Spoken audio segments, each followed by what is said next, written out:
Let's move on and think about a second area that we're going to explore this evening, which is around how we can increase our connections with families. And actually, connecting with families is actually a very missional activity. And if you cast your mind back over the past week, I wonder how many interactions that you have personally had with families of all different climes, including your own family. And some of those things may have been in person, they may have been via messages or on social media. I don't know about anybody else, but I am juggling all kinds of message apps these days, trying to keep in touch with people. And it may well have been that some of those things happened on purpose, or maybe they were a bit more accidental and you bumped into people when you were out and about, or maybe you've held groups or activities or run events. And so there's a whole range of ways in which we interact with people at different times and in different places. And one of the impacts of the pandemic is that we have been disrupted from our usual programs, patterns, and ways of engaging with families. And we may have responded differently to that, depending on our own characters, our own natures. And some of us may have felt actually it was quite liberating because we've been able to cast off maybe some of the old ways in which we were doing things. And maybe for some of us, we've really mourned the loss of some of those things, actually. And it's been a real challenge and a struggle because we've had to reimagine new ways of doing things. But for some of us, we might find ourselves in a place where actually we are thinking really creatively about how we build connections with families now.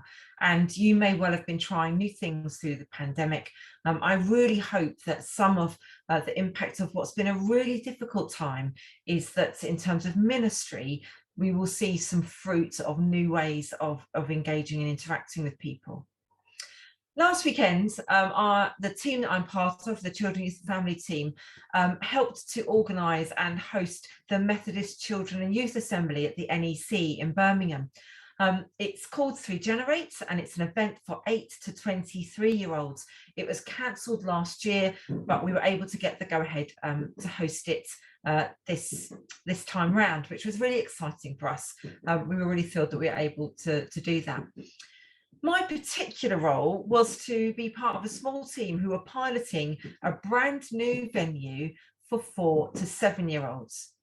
And it was a space that we designed to help them explore faith and spirituality, but not by themselves, with their parents and their carers.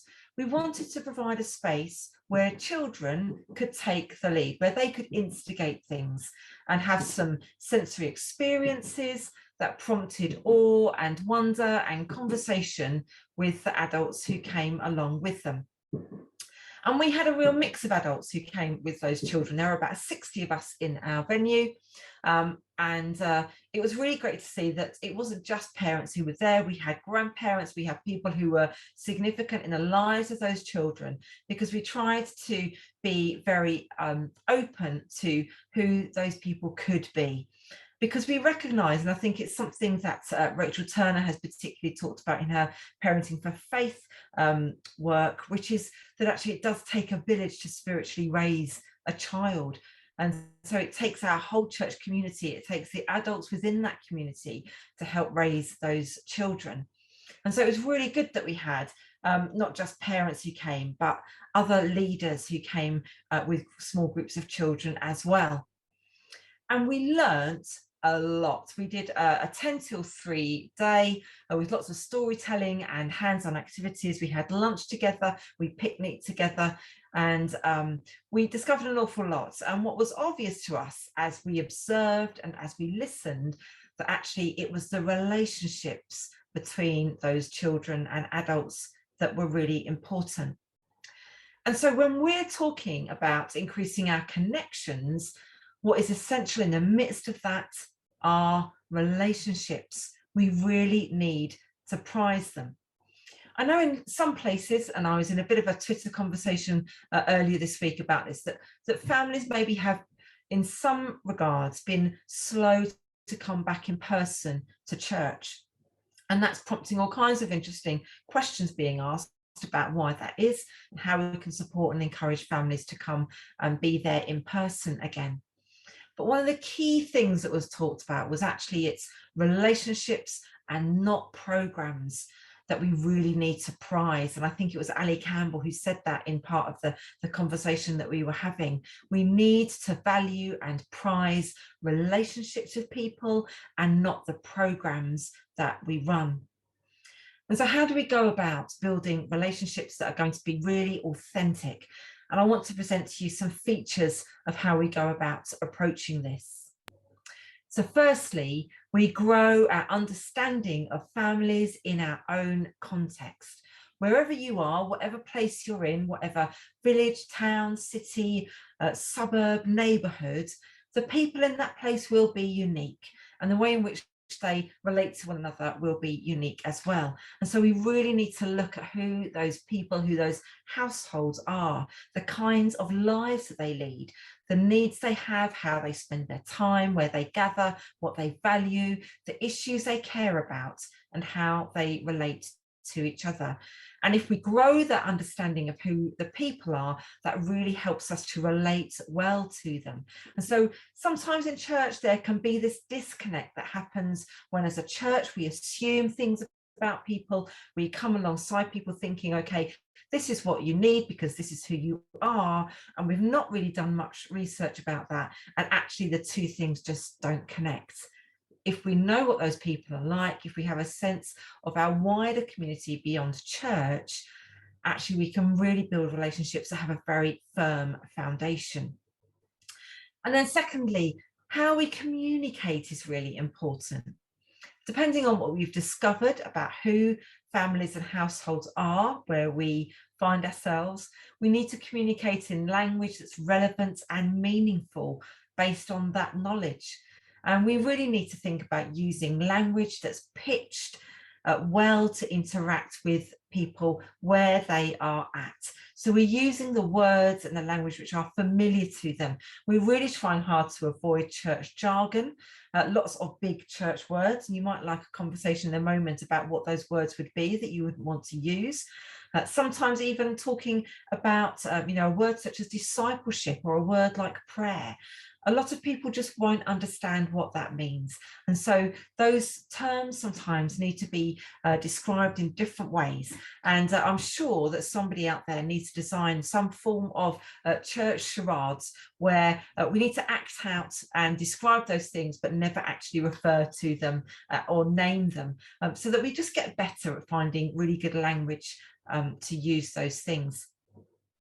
So we're going to build our understanding of families. We're going to increase our ability to communicate well with them. And then finally, we're going to meet families where they are. And when I use that term, I'm not talking about geographically.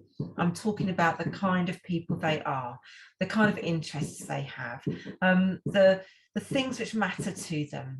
And so that's not thinking about where we think or believe they should be. So the kinds of families that maybe historically we have assumed are great examples of family. We want to meet families authentically in the midst of how they are functioning as a family at that moment in time. So it's not about us shaping families to be like us. Sometimes the church can work in ways that kind of says, whether it's implicitly or explicitly, come and be part of church with us so that you can be like us because we're so great, we're so brilliant. Wouldn't you want to be like us? It's about having and holding a very open community and saying, come, be community with us. Let's learn with one another, love one another, and grow in that sense of belonging with each other. We know that families and life together in households is messy. It is untidy around the edges. It is never perfect. And actually, if a family did seem to be perfect, I would perhaps want to be asking questions about what's going on below the surface, maybe. So we need to recognise that that's where we start. That's where families find themselves. They struggle day in, day out with lots of different things. Throughout the course of this pandemic, families have found themselves within their four walls, facing challenges and things that they had never perhaps considered they would ever have to face. And I don't doubt that over the coming months and years, we'll be finding out a bit more about those things. So let's value their experiences, let's listen, and let's build our relationships with them. And let's never assume that any two families are the same, that they hold the same values. What my family values isn't necessarily going to be what yours values. And let's also check in on our own biases. We all know that we are biased in unconscious and conscious ways. And so we just need to be alert to that sometimes and just be aware actually of what are some of the assumptions that I'm bringing to the ministry that I'm involved in. Authenticity with people is key. People will see through us. They will see whether or not we are being genuine with them. We need to be ourselves as church, not a neatly presented version that we think everybody else will want to see. Perfection isn't what we're striving for, but actually we want meaningful connections that genuinely extend the invitation of God to be in community, to be known and be loved. Just a couple of weeks ago, I went and had my nails done, and I had discovered a great lady who lives around the corner to me, and I found her through Instagram, and I booked an appointment to go and have my nails painted because I just needed a bit of TLC at that point.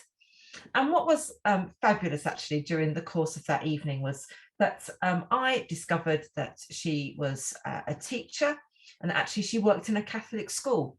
And it opened up all kinds of conversations around Catholicism, other denominations and forms of church and worship, and spirituality. And she was asking me questions about the difference between Methodists and Catholics. She was asking me about what matters to those different groups of people. And in the midst of that conversation that we were having, I had to just be honest at times and say that I didn't know, and I didn't have the answers to some of those things.